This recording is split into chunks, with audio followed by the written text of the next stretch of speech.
ये जो मैसेज देना इस फ़िल्म के थ्रू, ये भी बड़ा ज़रूरी था।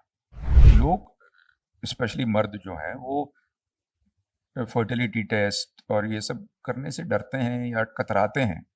एक ऑडियंस है वहाँ जो अलग-अलग किस्म का कंटेंट देखना चाहती है।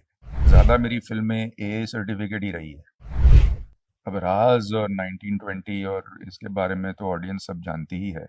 फ़िल्मों में 1920 मेरे दिल के करीब है। जब ये फ़िल्म बन रही थी तो कब किसी ने सोचा ही नहीं कि ये फ़िल्म अच्छी हो सकती है। मतलब कि लोगों ने तो मतलब राइट ऑफ ही कर दिया था कि इसमें कुछ हो नहीं सकता। माया तो अपने आप में बहुत ही बोल्ड कहानी थी।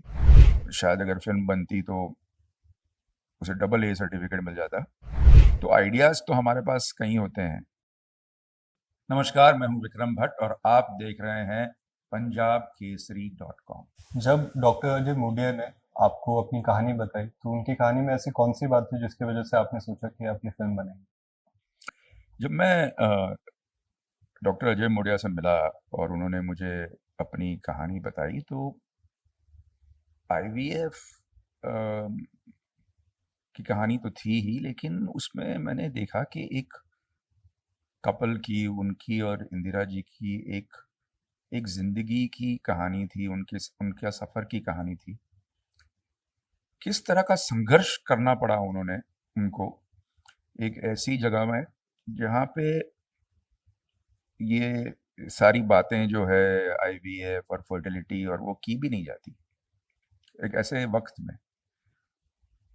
तो ये मुझे उन दोनों की जो लव स्टोरी थी, उन दोनों का एक-दूसरे पे जो एतबार, जो यकीन था, ये सब तो मेरे दिल को छू ही गया। लेकिन एक और अहम बात ये थी कि जो ये आईवीएफ के बारे में जो अ, चर्चा है या जो चर्चा नहीं हो रही है, वो चर्चा होनी चाहिए। क्योंकि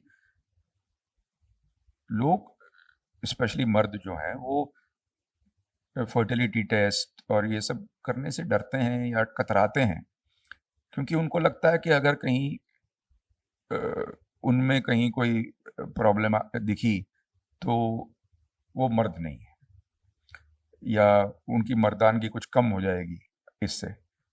और ये बिल्कुल सच नहीं है। जैसे हमारे शरीर के अलग-अलग अंग होते हैं जो अलग-अलग तो ये भी हमारे शरीर का एक हिस्सा है।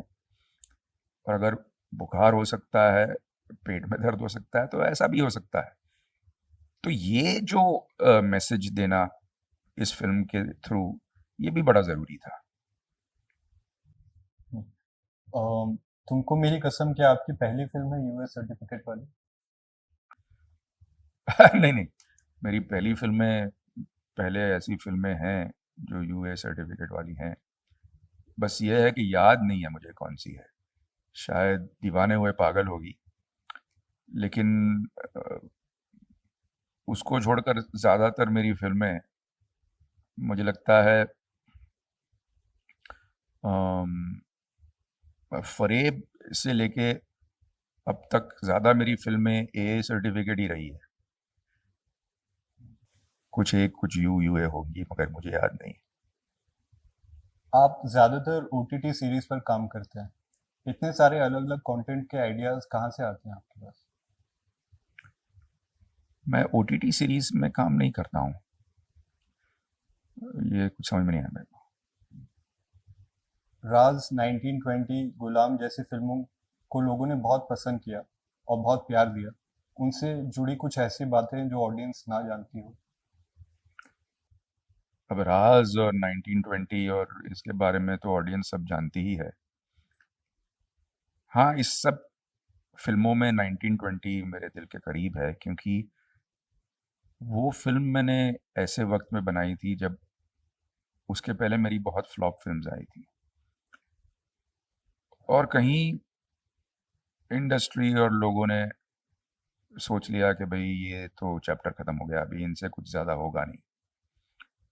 मैं अकेला था। लिखी मैंने। अम, सब लोग कह रहे थे कि यार ये पीरियड में हॉरर कैसे चलेगी? ये क्या तुमने क्लासिकल गाना कर दिया वादा। आप यकीन नहीं करेंगे, मैं हर स्टूडियो के पास गया, लेकिन किसी ने पिक्चर खरीदी नहीं। एंड में हम प्रोड्यूसरों को खुद ही रिलीज़ करनी पड़ी पिक्चर। तो ये जो संघर्ष थी 1920 बनाने की, जब आप अकेले खड़े हैं और आपके साथ कोई नहीं होता, तब जो सफ़र, ये तो अच्छा है कि सफ़र कामयाब हो गया, वरना आज शायद मैं उसके गम में ही होता। लेकिन 1920 के बारे में शायद ये कोई नहीं जानता कि किस तकलीफ़ों से, किस किस कदर अ, जब ये फ़िल्म बन रही थी तो कब किसी ने सोचा ही नहीं कि ये फ़िल्म अच्छी हो सकती है। मतलब कि लोगों ने तो मतलब राइट ऑफ ही कर दिया था कि इसमें कुछ हो नहीं सकता। मूवीज के अलावा माया और ट्विस्टेड जैसी वेब सीरीज को भी बहुत प्यार दिया ऑडियंस ने। ये आइडियाज कहाँ से आए? माया और ट्विस्टेड के आइडियाज़, देखिए, एक ऑडियंस है वहाँ जो अलग-अलग किस्म का कंटेंट देखना चाहती है, और ये किस्म का जो कंटेंट है ये आप फ़िल्म में नहीं बना सकते। इसलिए नहीं कि उसमें सेक्सुअलिटी है या ऐसी कोई चीज़ है, सिर्फ़ इसलिए कि कुछ चीज़ें आप 3 साढ़े 3 4 घंटे में कह सकते हैं, वो कभी-कभी आप 2 घंटे में नहीं कह सकते। ख़ैर, माया तो अपने आप में बहुत ही बोल्ड कहानी थी, और शायद अगर फ़िल्म बनती तो उसे डबल ए सर्टिफ़िकेट मिल जाता। लेकिन ट्विस्टेड की कहानी भी, तो आइडियाज़ तो हमारे पास कई होते हैं, लेकिन कभी-कभी ज़रिया नहीं होता उस आइडिया को बताने का। लेकिन वेब सीरीज़ और यूट्यूब के ज़रिए हम कह पाए इसे। माया सीरीज के काफी पार्ट्स भी आए, काफी प्यार भी मिला। क्या उसे लेकर कभी कोई कंट्रोवर्सी का सामना करना पड़ा? नहीं, ऐसी सीरीज बनाने में क्या कुछ डिफिकल्टीज आती हैं? ऐसी सीरीज़ बनाने में डिफ़िकल्टी क्यों आनी चाहिए? अगर आपका मकसद कुछ कहना है, जैसे माया में ये कहा है कि भई सेक्सुअलिटी में कुछ पर्वर्स नहीं होता अगर 2 लोग जो हैं उसमें शामिल होते हैं और किसी को कोई चोट नहीं पहुँच रही। तो कोई 2 लोग अपने बेडरूम में क्या कर रहे हैं, उसके ऊपर बात करने का हक किसी को नहीं है, या किसी को उसके ऊपर निंदा करने का, या उसके ऊपर उसको नीचे दिखाने का कोई हक नहीं है। तो ये एक अ, मतलब था इस सीरियल बनाने के पीछे, ऐसा ही नहीं कि हमने ऐसे ही बना ली। और अगर आपके एक्टर्स कन्विंस्ड हैं, अगर आप कन्विंस्ड हैं कि आप कोई अश्लीलता नहीं दिखाना चाह रहे हैं, तो मुश्किल नहीं होती। हाँ, अगर आप कहानी कुछ लिखते हैं, एक्टर को कुछ बताते हैं और फिर सेट पर और कुछ करना चाह रहे हैं, तो ज़रूर मुश्किल हो सकती है। आपके अपकमिंग प्रोजेक्ट्स कौन से हैं? अब तो तुमको मेरी कसम रिलीज़ पे है 21 मार्च को, आप ज़रूर देखने जाइएगा। उसके बाद है हॉन्टेड,